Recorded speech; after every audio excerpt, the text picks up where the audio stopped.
Now, I believe that it took me a year to learn this or to understand this. You've written about this for a long time, and I believe that by now Russia is utterly like there's no more illusions, right? We know that there was an illusion in the 90s and the early 2000s that the West actually wants cooperation, and we now know that the people in the driving seat or the people who were able to push the state, the state machinery, didn't want that. Is as you said, it's like this mentality never went away. And the Russians by now, I believe they know that. Now, with this at the back of our minds, if you like think about people like Dmitry Trenin and so on, what do you think that their recipe is in order to make sure that Russia is secure? Because we know now that we cannot trust the West. They will break any and every agreement. Even the grain deal was broken from the West to the point that the Russians say, like, we're not gonna, we just not gonna extend it anymore. Now, what would be the most reasonable Russian strategy to make sure that under these circumstances you can still have a more or less workable agreement? Well, I think you see something that has not been sufficiently noticed is that for many, many years, almost a doctrine of Russian policy, and this, by the way, goes back to Yeltsin and even actually to Andrei Kozyrev in the 1990s, is that we need to appeal to the French and Germans to make what we think are reasonable agreements with us to, maintain European security, to avoid crises, and not to exclude America completely. Nobody dreamed of that, no sensible person. But basically, to do what Sarkozy has talked about, which is to recognise that there are European interests that are not the same as those of the United States, and to try to make agreements with Russia accordingly. Now, that of course was denounced, especially in Poland, and I understand the Poles and the Balts, and I sympathize with them, but that doesn't necessarily mean, of course, agreeing with somebody. This was all presented as a new Yalta, Germany and Russia carving up Europe between them. This was, by the way, at the heart of, a badly presented and in itself unviable proposal by Medvedev when he was president. For a new European security order, which once again, instead of saying, look, there are problems with this, but we think it's an interesting idea, let's talk about it, European governments simply, and America, of course, just rejected that ad fam. There was no discussion at all. Well, nonetheless, this dream of appealing to the Germans and French was critical in my view, especially the Putin's desire to retain a relationship with Merkel, to the fact which not nearly enough people talk about, the question, why did Russia not do in 2014 what it did last year?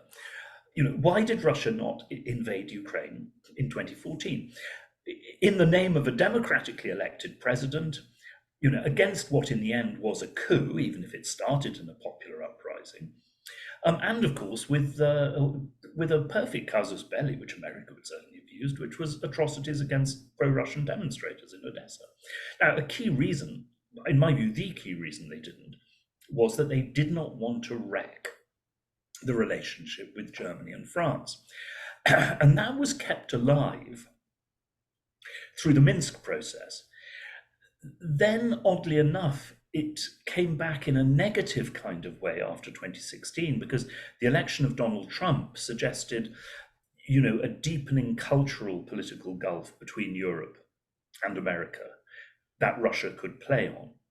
And Russian friends of mine started talking again about Russia as a third West. Look, we know we're from Europe, yes, but then America is very different from Europe. So, we can still all get on together.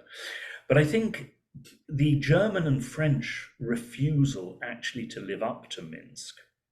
And now, of course, for Russians, that has been absolutely confirmed by Merkel and Hollande, saying this was always a trick. We never intended it, honestly or seriously. Plus, of course, the absolute flight back to America after the election of Joe Biden. I think that just wrecked this Russian agenda, and that was critical in the end. Germany and France had ceased to be able to play any kind of role as successful mediators, with Russia. And of course, the stupid thing is that by continuing to pretend to play this role, Macron has lost all credit in Eastern Europe, where he's universally despised. But at the same time, of course, has lost all credit in Russia, where he's totally distrusted. So, I mean, one question is, can a role for Europe be reconstructed in dealing with Russia? Is there anything that Europe can actually offer to the Russians that would be halfway convincing? The question is, who would be willing to do that? Because we have seen in Italy, Meloni, who was elected, who used to be like more of a maybe we need to get along with the Russians, and then she was immediately brought into the boat, and she's now firmly in the in NATO speak. We in France, even if the Front National went somewhere, and what's her name? Le Pen. Le Pen became president in like what 3 or 4 years time. There's no guarantee that this wouldn't just repeat again. I mean, it seems to me that the Europeans are so closely in this little mental corset. I wonder where the corset is coming from, because there must be some coercion from the outside, but the mental corset is so narrow that if I was Russian, I would be deeply worried that what to do with these people. Well, I think part of it, to be brutally honest, is exactly what the Russians warned about when the whole question of Polish and East European membership of NATO came up. They said, look, you are importing into NATO. I remember I was at diplomatic dinners where this was said. You are taking into NATO people who hate Russia. And it's not just about communism, it's about conflicts going back hundreds of years.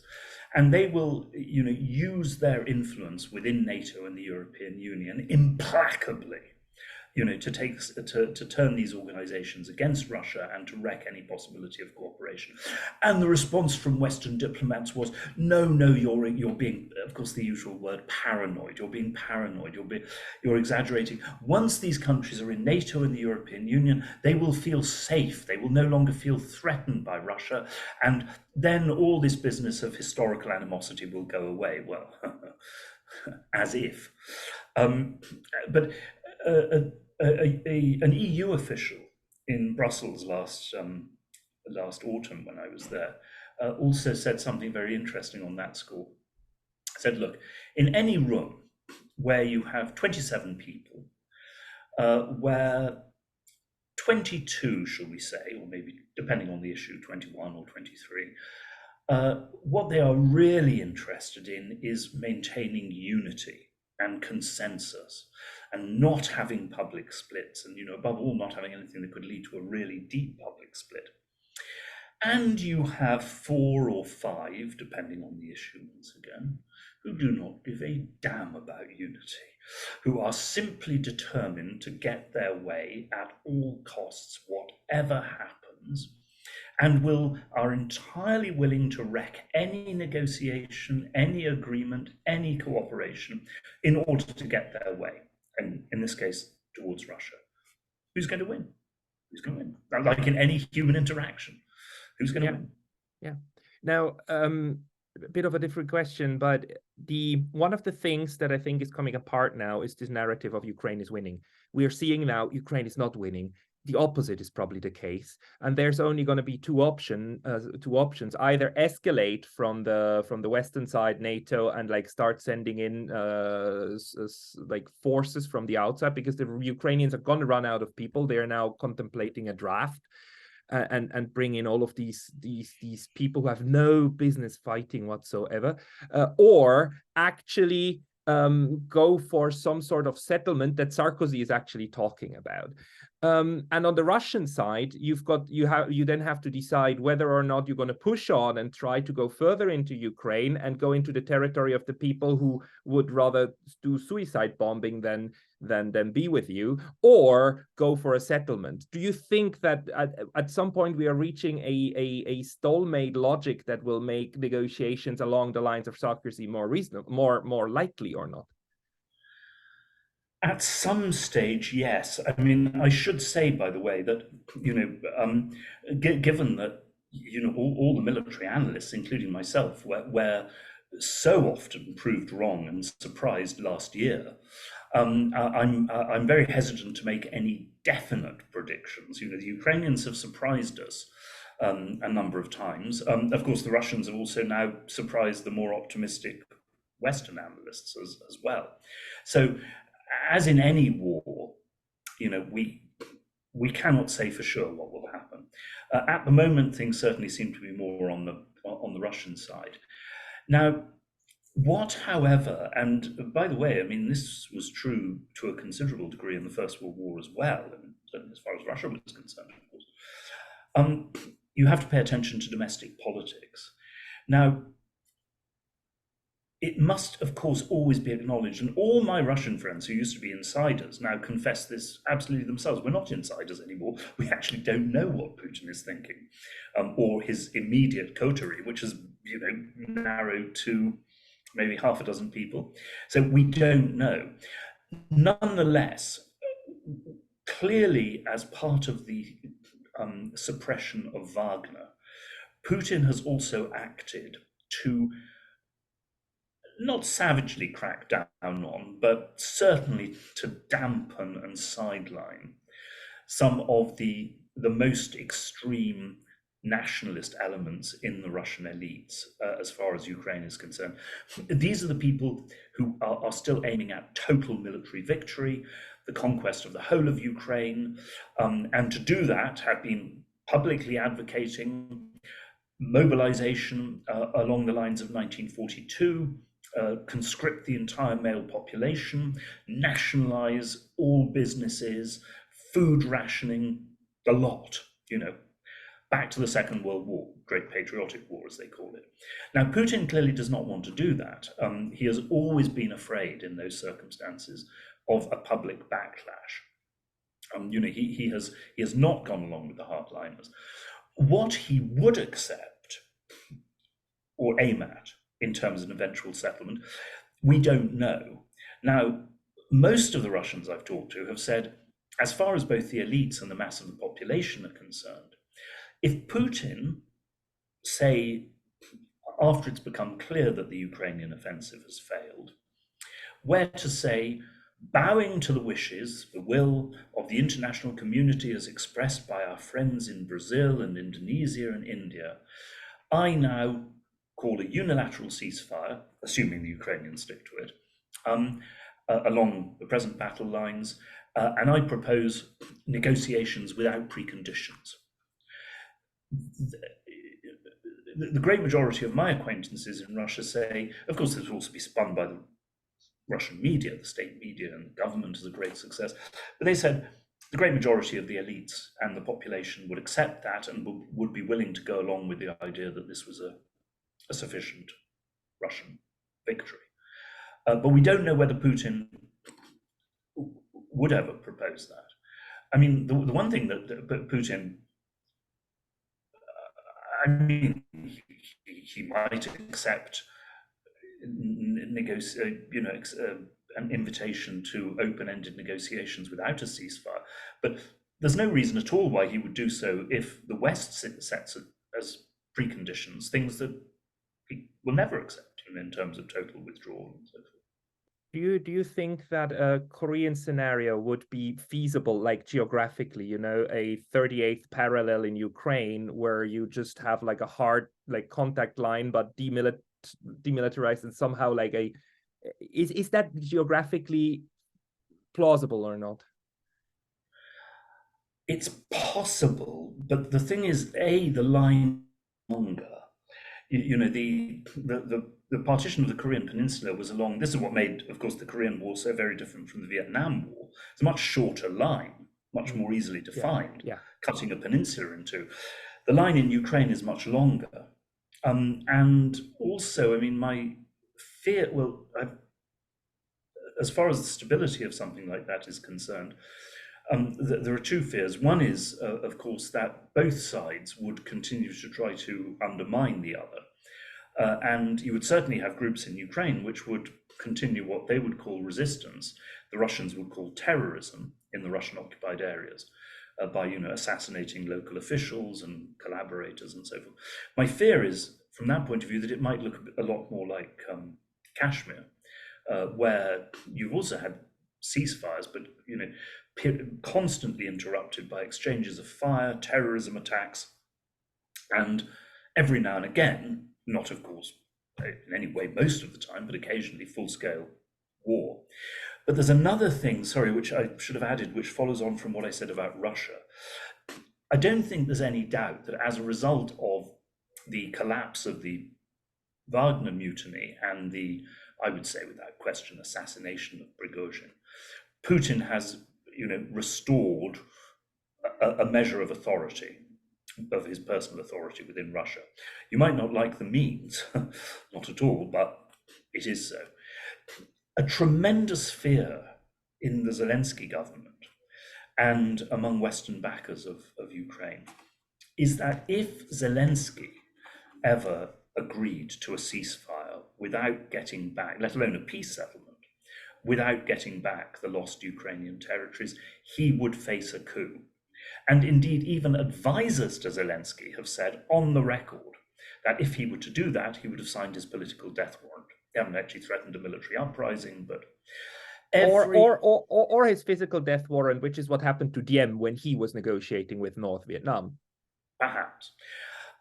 Every single analyst I talked to in Ukraine believed that General Zaluzhny in future will be a candidate for president, either in succession to Zelensky or in opposition to Zelensky.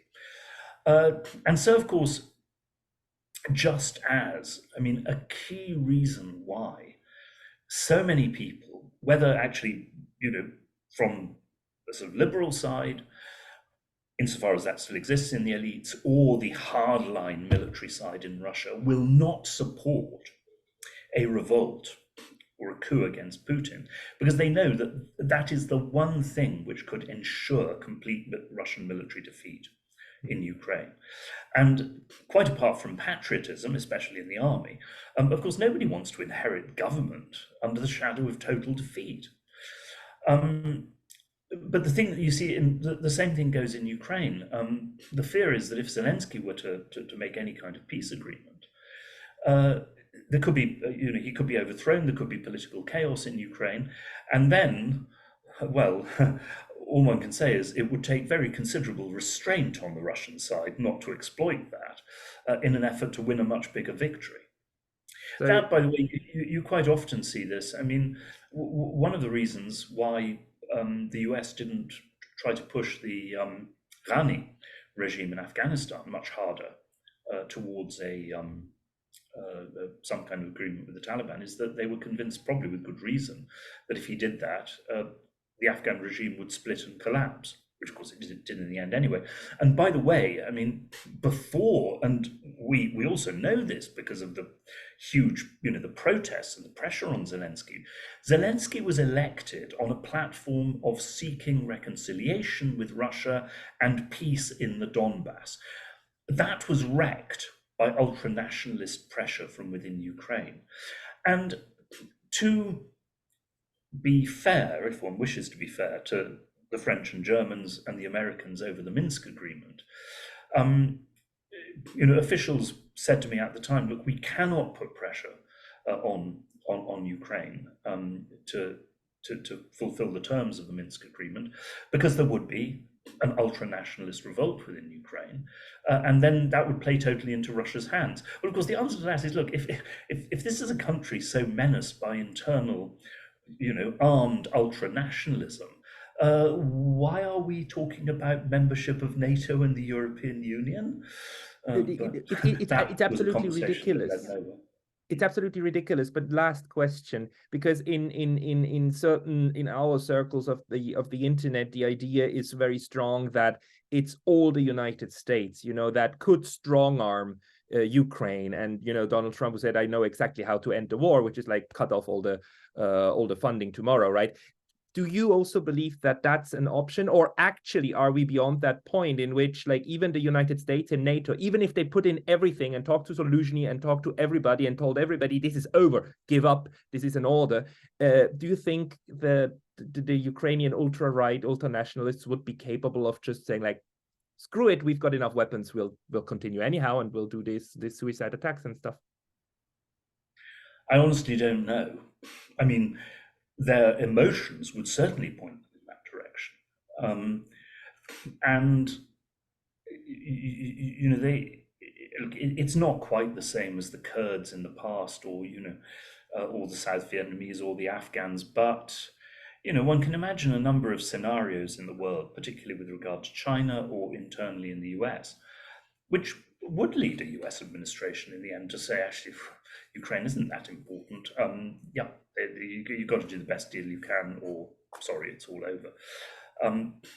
But of course, the point is that there would be a colossal backlash against that within Ukraine, within America, in Eastern Europe, in Britain. And ever since basically, I mean, ever since the whole question of the enlargement of NATO first came up, European governments and a great many Americans as well. I mean, the Biden administration, when it came to power, have been more scared of divisions and unpopularity and unhappiness in their own camp rather than the wider international ramifications of what they do or relations with Russia, and so have always followed the path of least resistance. The Germans sum this up. They followed the path of least resistance in economic dependence on Russian gas, without having the moral or intellectual or political courage to say, look, if we're going down that path economically, we just have to seek strategic accommodation with Russia, and from a Russian point of view, recognize Russian fears and Russian vital interests and other. But of course, that would have led to splits in NATO and domestic unpopularity. So of course, the path of least resistance, I would say cowardly policy, is just to let things drift, to do both, until of course eventually you fall over a cliff. Yeah, and it's stupid. It's just an extremely, extremely stupid situation to be in.